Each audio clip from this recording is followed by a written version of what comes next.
Gonna help me cook?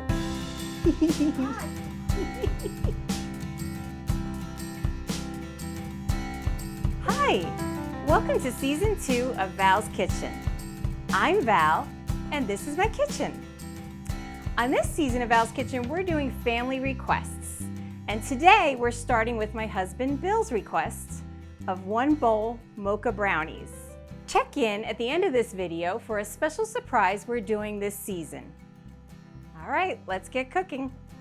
All right, so we're making these 1 bowl mocha brownies, Bill's favorite. If you're as old as me, you remember the Baker's 1 bowl brownies? I made those many times, but they never were quite as good as when you got them from the box. The box would always get that crispy top and the chewy edges, and they just weren't the same, but I liked them because they were easy and 1 bowl. I've come up with a recipe that is 1 bowl, but tastes just as good as those box recipes, and you know exactly what's in your brownies. But these are really good because we've added a little bit of the espresso powder. This is my favorite. You can add 2 to 3 teaspoons of it. Tonight I'm gonna add 3 teaspoons because I made a batch last night with only 2 in it because some of the family doesn't like the coffee flavor. But tonight, all of us here, we like the coffee flavor, so I'm doing the 3 teaspoons in tonight's batch. But you can leave it out if you don't like it.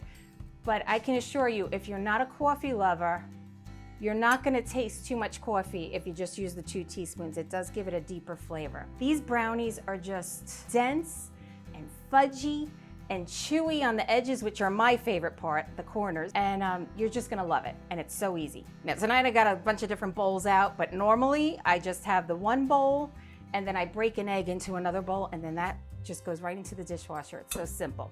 So I'm gonna melt 1 cup of butter, which is 2 sticks. Just melt it in the microwave. It's probably gonna take about 40 seconds. These are pretty soft, so I'm gonna put it in for maybe 30 seconds. Start there. I've got all the ingredients out. My favorite cocoa that I like to use is the Ghirardelli. I have used Hershey, and it works fine. I do think this gives it a deeper flavor, and I would suggest trying this. It's a little more expensive, but try this. You only use 1 cup for this recipe, but it really, I think it makes a difference. All right, so let's start. Got my ingredients over here. We've got the oven preheated already at 350 degrees. And I'm gonna see if that's melted yet. Oh, give it another 20 seconds, I think. And then in there, we're gonna mix it with the sugar. So we need 2.5 cups of sugar. Okay. I hear it popping. I think it's good. I think if we whisk it a little bit, it's gonna melt all in. We want it to be all melted. And the great thing about this, you don't need a mixer. Just a cheap whisk. And if I whisk the butter, you'll see it's all melted. You don't want any chunks. It has to be melted. Be careful, you don't want to get it too hot either, because then when we add the eggs, it might start cooking the eggs. But right now, that's where it's at. To the 1 cup of butter, I'm gonna add 2.5 cups of sugar. So right now, we give it our little...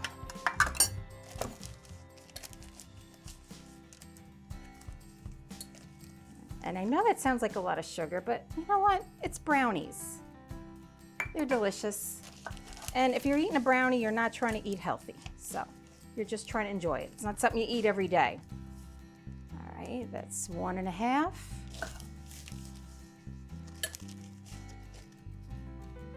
And 2.5. Okay, and then we're also gonna put in the vanilla, which is a tablespoon. And everyone knows how I cook. You put a little bit of tablespoon and then a little bit more. I like my vanilla. I'm out of my Trader Joe's vanilla. That's one of my favorite ones. All right, and then we got the butter, sugar, and vanilla. We're gonna whisk it by hand just until smooth. And that's what I love about this. I don't have to whip the mixer out. I don't have to get the mixer out. I can whip these up right after work as a quick dessert for dinner that night.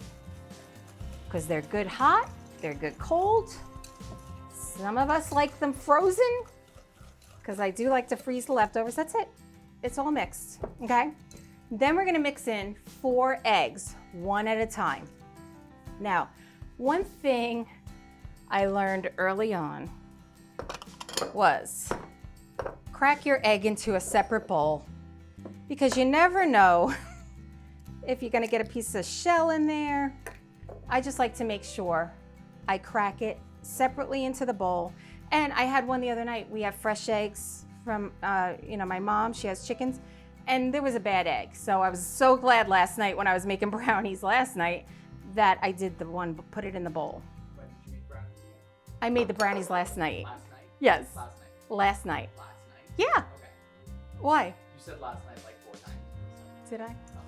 All right, so I'm just stirring it in just until mixed. You just want the egg to be mixed in, and do that for each of the 4 eggs. And I do have a habit of getting little pieces of shell in there, so that's why it's really good to do that. I'll never forget, I was doing the electric mixer, like the one behind me, and I was cracking the eggs right into it as it was moving, and half the eggshell went into it. So yeah, that wasn't a good thing. So I spent the time trying to dig out the eggshell. All right, you're just stirring it in just till mixed. And the last one, these are beautiful green eggs from my mom's chickens. And if I have time, I do like to let the eggs sit out to room temperature. But if you don't, it's not that big of a deal. I think it comes out a little bit chewier if you can let the eggs come to room temperature.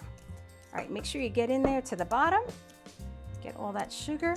All right, it's not like I'm whipping it hard, just kind of stirring it in. We're gonna stir in the 1 cup of cocoa, 1.5 cups of flour. I like to use the unbleached all-purpose flour, the salt, and the espresso powder. We're gonna mix that all in right now. And I do like to put the espresso powder on top, because if it gets into with the egg and the sugar, it might get clumpy. So I'm gonna make sure it's on top of the flour. So here we go, I already measured the flour. Now normally I wouldn't have all these bowls, I would just measure it right into the big bowl, like that. And then we're gonna do 1 cup of cocoa.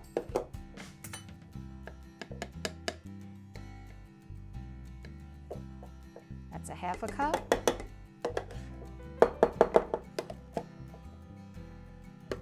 All right, edit this out. I was gonna pour the new one in there, but then I thought it might be it would overflow. All right, that's another 1/2 cup, so that's 1 total cup of cocoa. I'm putting in 3 teaspoons tonight because I really want these to have a mocha flavor. If you just do the 2 teaspoons, believe me, if you don't like coffee, still try it with just 2 teaspoons because it brings out the chocolate flavor and it doesn't taste like there's coffee in it. So it really does make the flavor come out. Okay, and then a 1/2 teaspoon of salt. I like to use my pink Himalayan salt. I'm sure everybody remembers that from last season. So I got a 1/2 teaspoon of pink Himalayan. All right, and you just stir it up. Now, which I meant to pull this out. Once I put the flour in, I like to go to my rubber spatula. So now I start mixing the flour in with this. And if you have a nice hefty spatula, rubber spatula, it's the best. This one my friend gave me and I love it. And once again, it just goes right into the dishwasher. Nothing to wash by hand. And I'm stirring slow because I don't want it to all pop out of the bowl. We do not like having the nuts in it, but you can definitely put in any nuts that you like. Add those chopped nuts to it. We all love chocolate chips in it though. And I'm gonna show you what kind we like to use. And I'm gonna show you what kind I like to use. Now, I used to go through the trouble of chopping the chocolate up, but now I just put the whole thing in and you'll see what I'm talking about in a second. See, I'm just trying to get this in there, incorporate it. You don't wanna overmix. So I'm just trying to fold it in, get down to the bottom, get all that flour into the egg and sugar mixture, and it's coming in, it's coming along. And it could still be a little floury because we're gonna stir it more with the chips. Okay, so now we're gonna add the chocolate chips. I like to put 1.5 cups in, and all right, don't tell anybody where I'm hiding them because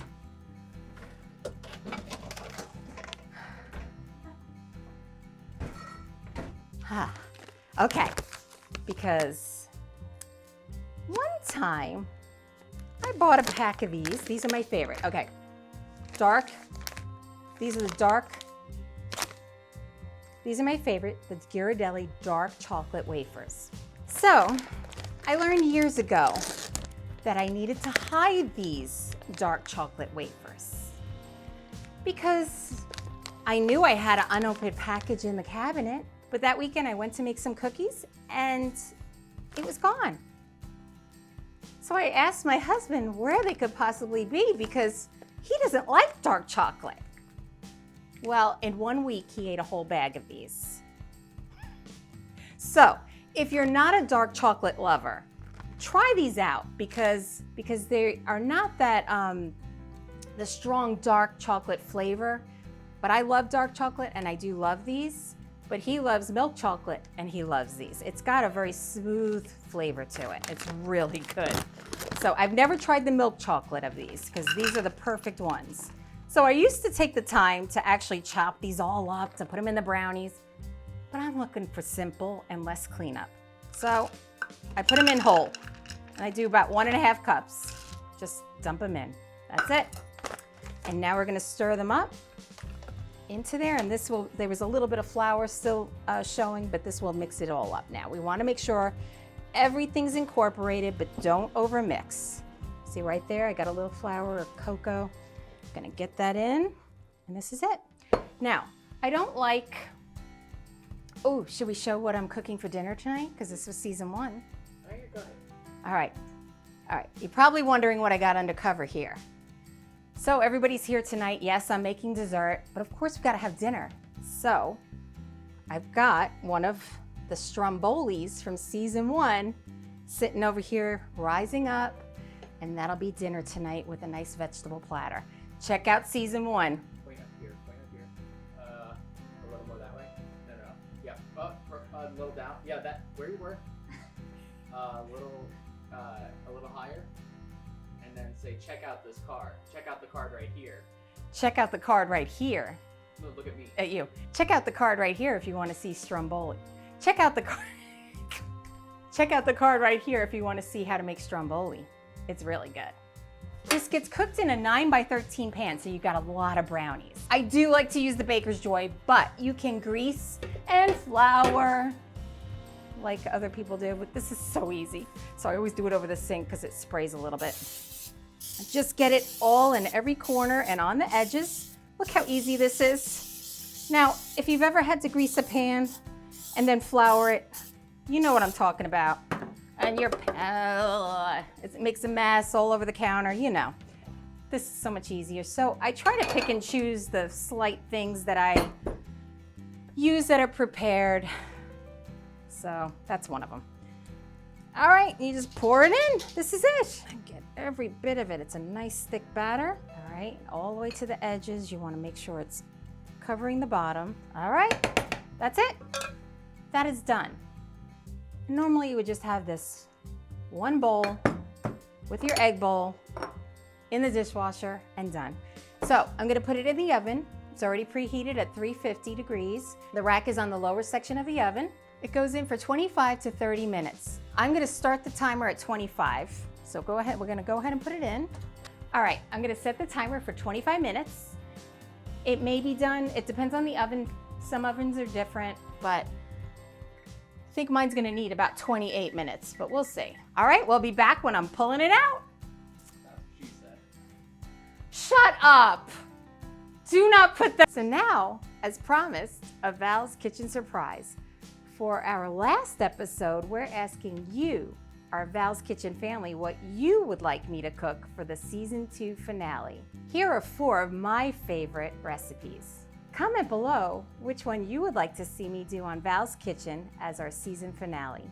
Also, while you're at it, don't forget to like this video and subscribe. And make sure to hit the little bell to stay up to date on Val's Kitchen and all the other awesome shows on this channel. Oh, yes. Okay. Put it on a rack. You don't want to have it. But let me show you what the toothpick looks like. It actually had to go an extra minute. When I tried it at 25, it was real fudge and all stuck to the toothpick, but now you can see how clean it is. Be careful, don't overcook them. You're not gonna like it if it's overcooked. Look at how wonderful these edges are. Those are the chewy edges, and then it's got that whole crispy top, just like the box. If this was for tomorrow, just let this sit out on a rack overnight, and in the morning, it's gonna be perfect to try to cut up. It'll actually pop right out of the pan. But tonight, we're gonna make ice cream sundaes. And it's really good to do that with a warm brownie. Preheat oven to 350 degrees. In a large bowl, combine melted butter, sugar, and vanilla with a whisk by hand until smooth. Whisk in eggs one at a time, beating well after each addition. Stir in cocoa, flour, salt, and espresso powder, and mix until combined. Add chocolate chips. Spray a 9x13 pan with Baker's Joy. Spread batter into the prepared pan. Bake on the lower rack for 25 to 30 minutes or until a toothpick comes out clean. Enjoy!